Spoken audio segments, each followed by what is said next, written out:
Hello and welcome back to Jake's Journey, mate. I'm Jake and today I'm going to be talking about my ultralight handcrafted backpack. Now, this weighs 5 kilograms all in with all the gear that I've been carrying for the last 3 months as I've walked from Land's End to John O Groats, the length, the scenic route of Great Britain. Now, 1,300 miles with all my camping gear and all that pish. Let's see what it's all about, eh?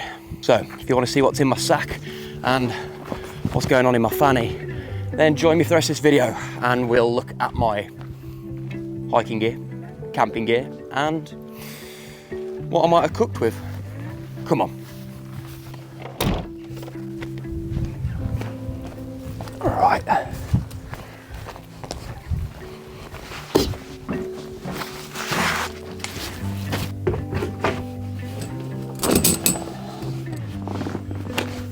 Right, let's get into it, shall we? First things first, the pack. This is the one in question. Now, this is made by Atom Packs, made in England. And this is the Pulse, formerly known as the Atom Plus. This is my third Atom Pack. So as you can tell, I'm a bit of a fan of their products. This is the first one I've had that isn't just how I've got it set up right now with the shoulder straps and no waist strap. This one actually has an internal frame. The frame runs from the bottom corner here around the top to the bottom on this side, and that is a polymer and carbon construction tube that just sits lining the pack, giving you support to the waist belt that is here. I've removed it because my base weight by the end of the trip was, I felt, light enough that I didn't need the support of this hip belt or the sternum strap that goes across the chest there. Now, this pack comfortably carries up to 12.5 kilograms with the hip belt on. Now, will it carry more? Yes, the pack itself will carry more, but this is its sort of comfort limit. And I think from what I carried on trail, that's about right. I'm throwing stuff everywhere. Sorry, I've got a load of kit off to the right-hand side down here, which are bits of gear that I swapped out and changed for whatever reason across the 3 months. So the Pulse. This is the Pulse Custom. As you can see, I've got it in this beautiful teal colour. I opted for it on all of the panels apart from the side pockets. Now, these 2.5 litre each side pockets are the olive ones. Because all the ultralighters will want to know, these pockets fit 2 of the 1 litre smart water bottles very comfortably. Over here in the UK, we use the active ones, which is cool at the minute because they've got Wolverine and Deadpool on. Respect. So there's your first 2 pockets, one either side. I used those for water carrying and to stuff my poles into, supported by the elastic straps on either side of the pack. Then on the front of the pack, I opted for the bullet netting. Now, the bullet netting actually adds 5 litres of space to the pack. So technically this is a 55 litre. As you can see, I've not got it set up as a 55 litre. They're roll down packs. So this is probably currently loaded out at about 30 litres. So there's 2 options that you can get, bullet netting or Dyema Stretch. Dyema Stretch is a lot more rugged and robust. It stretches out, but one of the things that I enjoy about the bullet netting, although it may not be stretchy, when packed out and when you've got your gear in the back of it, you can see through it. So I keep my electrolyte, sun cream, my spork and bits and bobs like that in here just at a glance. There's my spork, bosh, I'll dive down into there, good as gold. You've also got an ice axe loop on the back here, so you can shove your ice axe down, fold it back on itself and put it through the straps. Also, one of my personal favourites is the elastic that runs crisscrossed down the back of the pack. Now, what I used to do on trail is get my socks. Now, these are in gingies, so they've got these little hoops on them. And what I'd do is I'd just stuff them through the top strap on here, and they'd hook on like that, and they could flail about.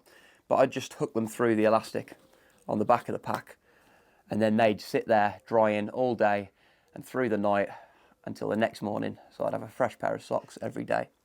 I'd make that part of my routine on trail to make sure they got washed in the AM of every day. Moving on to one of my favourite bits about Atom Packs, and that is the Dyema Stretch pouch that sits on the bottom of the pack. Now, not only does it give it added protection to the base of the pack because Dyema is extremely durable, but this is actually a pocket. Now you can see that I can get my full hand in there. And that's great for just, oh, I want to pull out a beanie hat or take a beanie hat off on the move, and I'll just reach behind me like so, take that out. I'm going to take my cap off, fold that up, put it in half, and I'm going to shove that under there straight away, and you're away with the wind. On the other side of the Dyema Stretch, there's a little corner of it cut off. This is great because it means you can just tuck your rubbish in there as you hike. Eat your little candy bar, and then just tuck that straight in there, gone. At the end of the day, you can then grab all your rubbish out there and bin it, get rid of that. So this is a custom pack. You can see that it's teal all over. You can actually change these panels individually on the website, as well as deciding whether you want things like avocado pouches on the side, whether you want the bullet netting like we talked about before, or the Dyema. You can even remove the bottom pouch if you don't want that. I opted for the teal pretty much all over, and then sported by the olive Robic side pouches. But yeah, she's a beast. I love her, and it's just absolutely performed brilliant for me. I've genuinely not had one problem with this backpack. I've absolutely thoroughly enjoyed it. I've not got a bad thing to say about it. It's a gifted pack, don't get me wrong, but I would buy this with my own money. I have bought Atom packs with my own money in the past. It's just been flawless. It's been brilliant. If you want to get hold of yourself one, check out the link below. That helps me out as well. This isn't me just going, hey, it's brilliant, mate, go and buy one. Genuinely, I've just carried it for 3 months and I loved it. That's that. Like, I can't say fairer than that. I'll move on to the inside and how the top roll down system works in a minute. But before we do that, let's get rid of everything that's on the outside of the pack. We'll get that out of the way first, and then we'll jump into the interior. So, water carrying. I carried 1 times 1 litre, smart water bottle. That was great for just walking along, supping, straight out your side pouch. I could reach back, bosh it, put it back in straight away. That was all on that side. And then on this side, I was carrying a Katadyn B3, which is a water filter, so I could drink out of streams, creeks, and any questionable farm taps. That was also accompanied by the 1 litre bladder on it. I quite like that. It's like drinking a fruit shoot. You just, and yeah, it's good as gold. That is the best flow rate filter I've ever used, and I'm very impressed with it. I like that it's just that cool sucky top as well, like the smart water bottles. Super stoked with that. I think it's brilliant. I was very reluctant to move away from Sawyer for a long time, but I think I made the right choice there. In this pouch as well, I've also got my little, it's a little Montaine fell running 360ml little rubber suck bottle, and all I would do is chuck my Cis electrolyte tablets that I'll show you in a minute. I'd chuck that in there, and I'd use this as my little electrolyte mixer bottle, and just bosh one of those whenever I felt a little bit underpowered. Cool. And apart from the obvious, which is my hiking poles, which I would use not very often for hiking, believe it or not. I'm not a massive user of poles. Probably use these for 200 miles in total across the whole trail, and the only reason I carry them is to prop my shelter up, be it my tarp at the start of the trail, and then later my hiking pole tent at the latter end of the trail. So yeah, they're great poles, and they are Faizan compacts, and they're great, and they actually boast the world's lightest poles at 158 grams each. I love those. They're strong, they're reliable, they're rugged. The only thing I will say is, there we go, it's proved my point now. They're now stuck together, because when they get wet, the aluminium corrodes. I'll have to get my pliers out to undo those, because at the minute it's stuck that short. That's not ideal. So that's the only problem I've got with those. Keep them lubed up, take them apart, cooking oil, whatever, if you're on trail. Otherwise they do that. It's because I've left them in my garage of the van for the last week since being back from trail. Right, onto the front pouch. This is kind of like the rear pouch, but front pouch, I think they call it. So this is the front of the pack. What we've got in here straight away is my gaiters. I'd usually be wearing these every day, and they're just little ultra gaiters, and they just sit over the top of your shoe and stop any like little stones and stuff like that going into your trail running shoes, because that can get really annoying, and you have to keep stopping because they cause blisters as you hike. Don't want to teach anyone to suck eggs, but yeah, just makes life easier. I finished the trail with one pair of socks, and that was these Injinji toe socks. I like them because they stop you from getting blisters. These coloured ones are better than these special ones. I carried these towards the start of the trail. These were a longer set. I went through about 3 pairs of these. Now it seems like the black material on the bottoms of these isn't as strong compared to the coloured ones, because I had a green pair and a blue pair, and they lasted a hell of a lot longer. These ones did not. Every time I had these art ones, which are the snazzy, colourful ones, which I really enjoy, the bottoms of them, the toes kept going through. I put so many toes through on them. So those, not ideal. These, pretty good. I ended up going through the ends of them in the end anyway. I was down to 1 pair of socks. I was hiking most days barefoot, not barefoot, but without any socks on in my shoes. And I'd wear these whenever I could get them washed, i.e. in a public toilet sink. Because I was by the sea at the end, so there wasn't really many places to wash them. In the back, we're on to waterproofs. Now, waterproof-wise, I was using, for the bottom half, my Montaine Pants. These are ultralight, pretty much see-through, waterproof, fell running or ultra running waterproof trousers. I love them. Did they fail on me about 500 miles in? Yes. Do I blame them? No, because I've walked probably about 1,500 miles in those, and they finally cacked it. They're very lightweight, they're very see-through, and the only thing protecting you from the rain in them, I believe, is the waterproof chemical agents that they probably put on them to make them that way. Has it finally run out? Yes. Did they get wet through later on in the trail? Yes. Will I buy another pair shortly? Abso-flipping-lutely, because I love them. They're brilliant. I can't rate them enough. The Montaine Pants. They weigh about 100 grams. They're so light. My next bit of waterproof gear, which was my jacket, was the Montaine... Sorry, I'm about to pull my phone out because I just completely had a brain fart and forgot what this is called. There we go. The Montaine Spirit Light Jacket. Now, I like the punchy red colour of this, and the hood is phenomenal. It's brilliant. It literally, like when there was terrible mountain days that were just, I was getting absolutely blasted on the moors and it was just carnage, I'd be like this, just absolutely like that. And I was just like, this is brilliant, I'm so cool. Just absolutely blocked out the wind, blocked out the rain.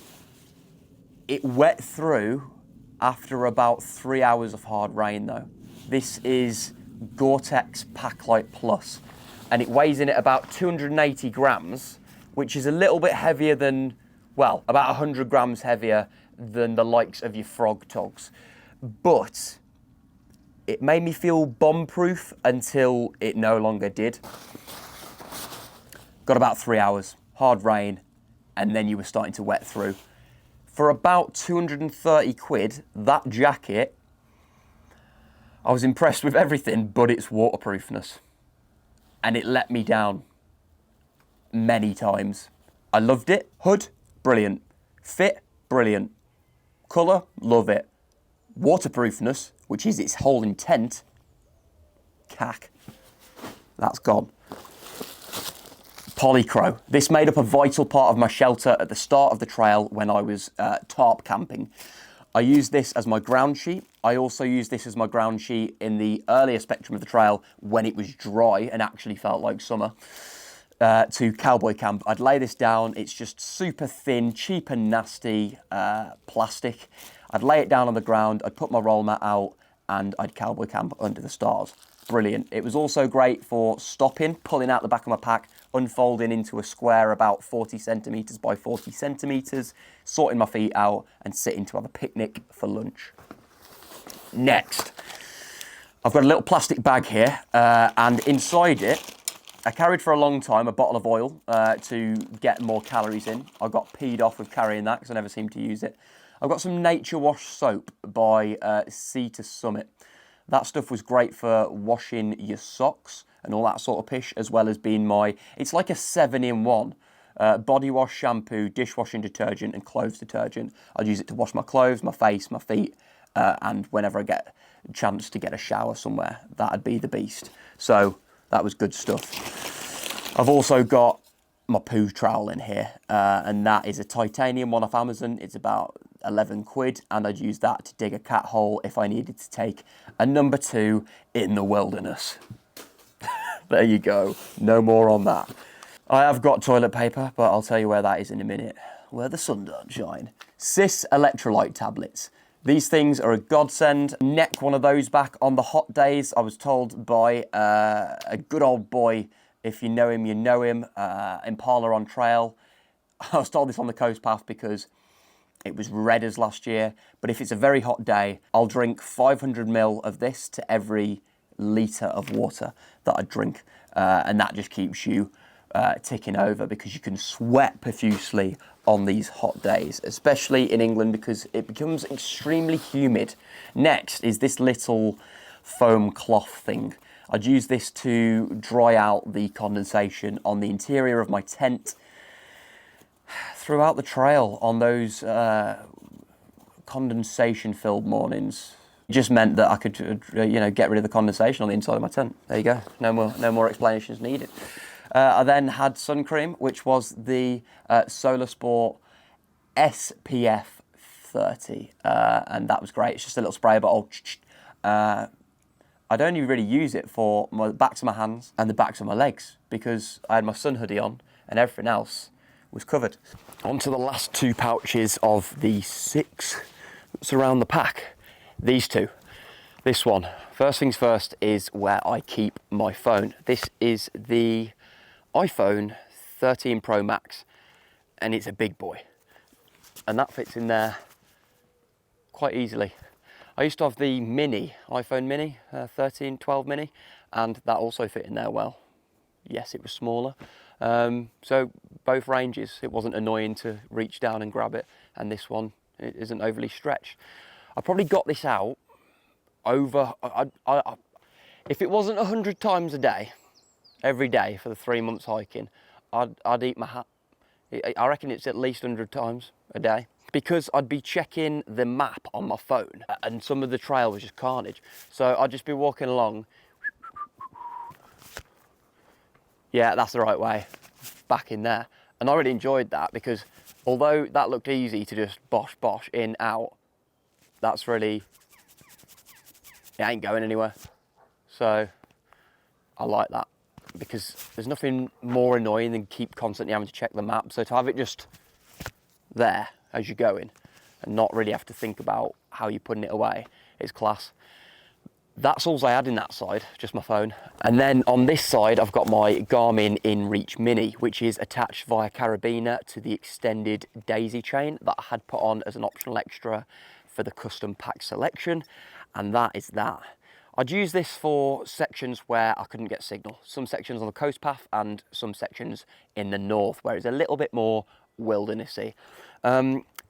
Just in case you injure yourself, break your leg in a dead spot where there's no cell phone signal, as well as I'd message my girlfriend to let her know if I had no signal and I was camped up for the night and she wasn't going to hear from me, just to be safe. When you send a message on this as well, it also gives your location to that person, which is good to know, just in case. This side then, what else have we got? I've got Burt's Bees, and this is the honey smelling one, which I must say smells absolutely divine. Apple headphones. No, no. Oh, it's a pick and mix today. This is the Petzl Bindi, and it's just a head torch.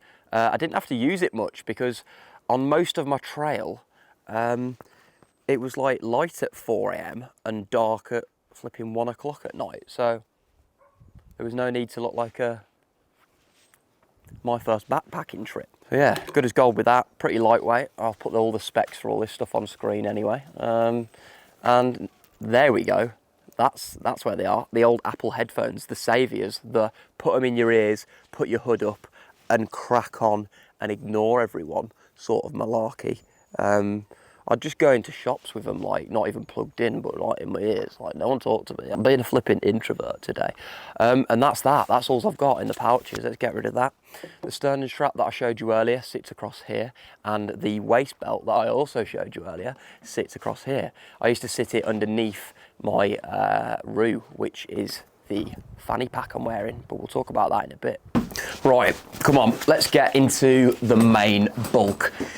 So as I mentioned earlier, this is a roll top pack. So what I'm going to do is I've got the Y strap on here. It just means that you can easily carry a bear can if you're in America, in the States somewhere, Canada, wherever that there's a bear threat, or wherever it may be around the world. You can adjust this accordingly. So if you do want to chuck one of those bear barrels full of beer and peanuts, then you can do that like so. Bosh. There you go, and you've got loads of room for activities. Or, as I like to use it, I just shove a big pack of potato chips under there. Crisps to those of England.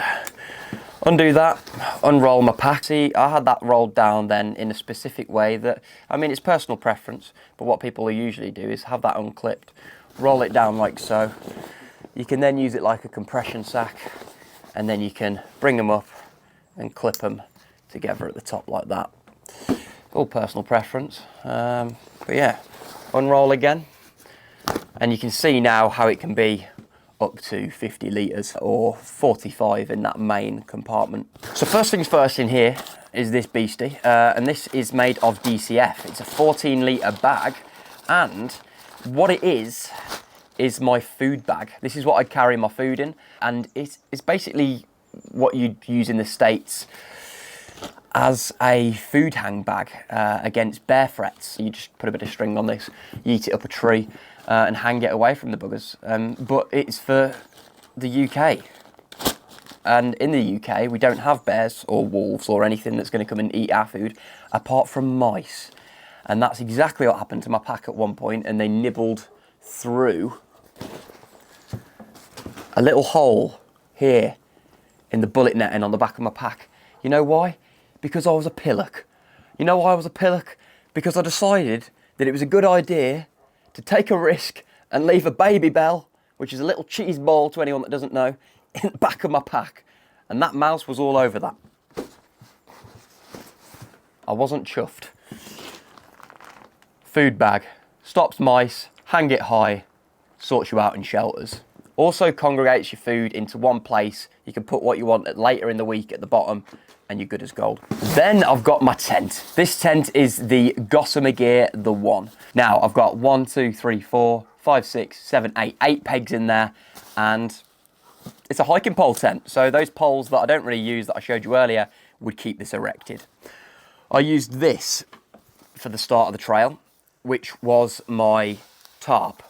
A lot smaller, as you can see. And this, I didn't take the bag for this, but this is a little travel bivvy that was just a splash bivvy that had stopped the bugs on the earlier stages, and I preferred that combo. Less condensation, and you were more in nature. I wish I'd kept hold of this setup for longer than the first sort of 6 weeks of the trip, but I have really enjoyed that first 6 weeks in there. I changed to a tent primarily because of the Scottish midge. I didn't want to get absolutely minced every night, but there wasn't a heck of a lot of them about. We had an extremely wet spring, and we've only just really got into summer. So yeah, good as gold. Right, next off, let's have a little delve in, shall we? Next off is the electrics. Let's get that out of the way for the minute, because this is fairly extensive. I've put them in a new bag, but this bag was trashed by the end of trail. Let's have a gander. Okay, so what's not electrics at first is this tiny little plastic pot that I had of what in essence is a natural version of Vaseline, like petroleum jelly, which I put on my feet every morning to give them that silky feel. It protects your feet from getting wet, and it gives them like a waterproof coating, and it also helps them move around more freely and stops chafing and rubbing of the feet. Last thing you want is blisters, and that helps prevent that. I then got some toothpaste. I started off with those little tiny ass tubes and realised that you run out of them every 4 days, so they're useless. I'm going to get all the Americans in the comments, aren't I, going, you don't need to brush your teeth, man, you're English. They're going to fall out in 10 minutes anyway, because you guys, your teeth suck. Toothbrush, cut down because grams and that. Yeah, I took like 2 inch off the back of that toothbrush. Not really because of the ultralightness, but just because if you have it too long, it punches these bags quite easily as it moves around in the pack. I then got this. This is the Valley and Peak Repair Kit. And all it is basically a piece of plastic with like a load of black thread put around it, and then this little handy compartment inside that has a needle slipped into it. So you've got a needle in thread, and then it's wrapped in black tape, like gaffer tape. So yeah, it's good. You've got like a pretty cool repair kit there for mending most things, to be honest. I've then got my earbuds, which are just little foam ones. They're just earplugs, so you can put them in if you're sleeping in a bothy or the birds are super loud one day. But to be honest, I just got kind of used to it all and didn't really use those the entire trail. Puncture repair kit for my Thermarest. That's the issued one that comes with it. Say no more. A Bic mini lighter. Now that was just for lighting the stove that I carried when I did carry one in the earlier stage of the trip when it was much colder. And that was just to light that. That's still got 50% of the gas in it. Mini nail clippers for my driver's license, because it's always handy to have ID if you need to stay at a hostel or like a backpacking place or a hotel. They usually want ID. I've then got some ibuprofen tablets for inflammation, just to get you to a town or whatever if you need to. A 512 gigabyte SD card, a spare one for my camera. Spare SD card if I needed to get an extra bit of footage. Then I've got this. This is just a little bit of plastic that I wrapped some zinc oxide tape around because I didn't want to take the full roll on trail. I used this to bandage the tops of my feet when, because I was wearing no socks, I actually chafed through the top of my feet wearing my shoes. So I put this on them to stop the bleeding and to act as a pair of socks. That worked. I also used it to wrap my toes up at time when I got blisters at the start of the trail. I don't get blisters anymore because I've got feet like old bloody goats. So that's that. Yeah, and I think we're on to the Just Electrics now. I've got a U-Green wall charger. It's a pretty heavy one. It's hefty, but it charges super quick. It folds out, and that's a UK adapter one. It's got 2 USB-C slots and 1 USB-A slot. I then had this. This is actually a lifesaver. It's a split cable. It meant that I could charge my phone and listen through my headphones at the same time. So if you're sat in a cafe or you need to charge while you're on the move, it was pretty handy that you could still listen to your music. An SD card reader that connects to my phone for my camera, so I could get my photos off my camera. A micro USB charger, which was for my camera. iPhone cable. None of the short ones, not that like short stuff, because if you want to go to a cafe or a restaurant and you're charging your phone, because everywhere that you go you're like, where's the charger? You don't want to be messing around with one of these little tiny ones and you're there like sat so close to the plug and your back's in agony. I've then got my Anker power bank. This thing was an absolute unit. Don't get me wrong, it is a brick. It's a big boy, but it's 26,800 milliamp hours, which is about 26.8 amp hours. So you get a fair few phone charges out of this. I reckon 5 to my iPhone, which is pretty good. Oh, and then last on the list in there is this little, I can't remember what it's called. It's by, I think it's called Rolling Square. And it's just this little charger, and it's a multi-charger. USB-C to USB-C, USB-C to iPhone, USB-C to micro USB, and then USB-A to all of those as well. And this charges at 60 watts, so I can charge pretty fast with this. And that'd be like the, I need to charge quick. Bosh, chuck it in USB-C to iPhone, and it'd be quick. Charged, done, good as gold. We're on to the camping stuff. I just realised I missed that actually. In the back of the bullet netting is... Never mind, is my spork. Long-handled, good for eating whatever. That's my one bit of utensils, man, and it worked. Wild camping, titanium long-handled spork. I'm gonna pull this out the pack as a wanna. The single stuff sack that I had in here for all my waterproofing needs was this. That's the backpack. You can see it's got a frame in it, it doesn't bend. And it's pretty ultralight, bro. So there we go. This is containing the rest of my sleeping gear and clothing. This is made of DCF. I believe it's 30 litres and it's by Wild Sky Gear, again, the same company that made my food bag.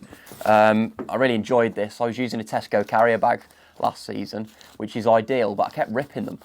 But obviously a Tesco carrier bag is going to be waterproof. Well, more waterproof than anything. Definitely more waterproof than DCF. First things first, in the top, I've got this. This is the inflation sack for my thermarest. Inside here, I kept my clothes. There's no point taking extra stuff sacks when you've got these sort of things along for the ride with you anyway. First things first, this is my mountain equipment. It's like a mid-layer and it's just a lightweight like jumper, hoodie, and I'd wear this on relatively brisk mornings and it just acts as a decent wind layer. It's got a nice condom style hood and it's by Mountain Equipment and it's bright yellow. Next up in here is my Rab jacket. This is a synthetic puffy jacket using either Pertex Gold or Pertex Silver. Pretty warm, kept me relatively warm. It's synthetic, so you don't need to worry about the damp and the condensation. It dries quicker and it's warm when wet. And this thing, I was really impressed with it. What I'm not impressed is I can see right now that since I've washed it, since getting back and leaving it in here, the Rab label is falling off, but doesn't matter, does it? Great bit of gear, kept me warm and super comfy. Next up is my Under Armour leggings, and I just wore these at night in my quilt in my bed, and they just stop my legs from getting cold, and it'd be nice and silky to wear those after a day of graft. I could pair these on colder days as well with the waterproof pants that I showed you earlier, and that'd give me wind resistance and the warmth of these, so I didn't need to carry any trousers other than these and the waterproof ones. This is the only other spare top that I had. I wore this sun hoodie the whole time and then had this ultralight t-shirt from Mountain Warehouse. I then had a buff. This is an animal buff. It's got nice little pretty flowers on it and I used that to cover my eyes sometimes when it was super bright at 3 AM. I'd also use this when it was really hot. I'd dunk it in a creek and I'd put it around my head and look like Rambo. I've got an ultralight towel here from Sea to Summit. This thing's great. I mean, it gets wet very quickly and just becomes a sodden mess, but it's very light and it did the job. Last but not least in there is my beanie. This is a Helicon Tex, like fluffy, just fleecy beanie, and I just roll it up sometimes if I was walking in it for different stages of I'm cold or not cold. There is a little, it's a bug net, and I'd use this for the later section when I was getting attacked by the Scottish midge. There was a lot less of them than I thought there would be, actually. I got off pretty lightly. Next then is my Thermarest Neo Air X-Lite regular wide. This thing is so warm. Like, I just didn't have to worry. I'm like, oh right, it's cold today.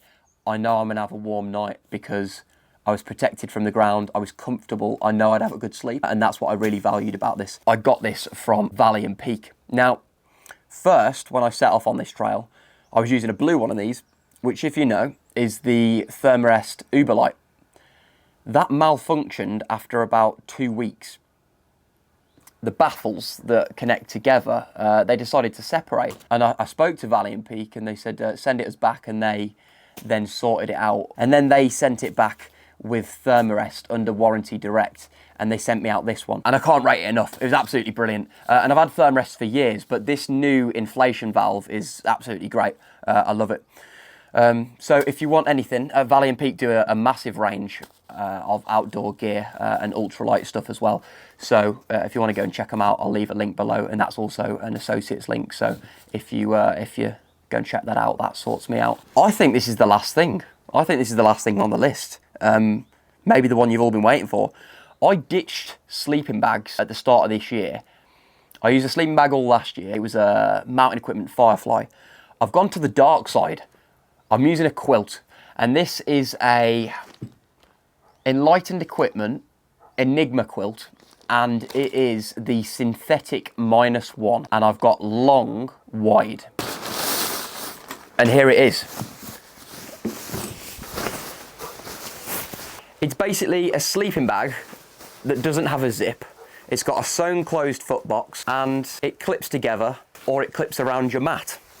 So this thing paired with that yellow thermarest you see down there, was so warm, so good. And as you can see, these just fell out. These are the straps that you clip to that quilt round the bottom of your pad. And then it's just you led on the pad with a quilt wrapped around you, tucked around the pad tight, and you can just move freely around inside it. And I prefer that to a sleeping bag because I'm a belly sleeper, and that just means that a sleeping bag just gets in your way and gets all a bit annoying. So yeah, I will never go back to sleeping bags. Quilts are the one. I didn't think I'd be saying that, but they're just class. And they also sell these quilts on Valley and Peak website as well. So if you want to go and check that down, they are the UK distributor of these Enlightened Equipment quilts, and they're fab. I absolutely love them. I was cold in this when I was using the Ultralight, because the Ultralight is, I believe, a 2.5 or a 2.8 R value rating, whereas that yellow one, the X-Lite, is a 4.5 R value rating. So I was always warm on that with this, never cold in this combo, but I was cold at the start of the trip when it mattered, because it was cold on my Ultralight with this. I think that wraps everything up, folks. No, it doesn't. This is the bot pot. People will be asking me now, what did you cook with? So for about the first month to 6 weeks when it was cold, I carried this. This is a bot pot. It's a titanium pot jar.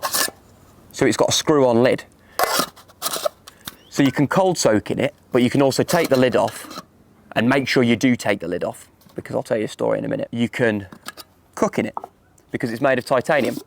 And inside that, I've got this little Jetboil gas bottle. I've got a BRS stove, which is the tiny ultralight ones that you see in this community. Again, DCF product, that is by Wild Sky Gear again, and it's just a little containment unit for the for those gas bottles. This let me down. This is an expensive product, and it let me down. That, they hydro lock.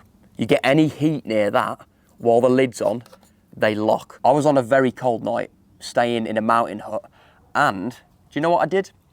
I hydrolocked this. I couldn't get my water inside it. I then had to carry that water for 4 days until I could open it. So I was carrying an extra 300-400 grams of water inside this bugger. The annoying thing about it was I couldn't eat my dinner warm that night, so I had to then cold soak it while it was still cold. How did I get inside it?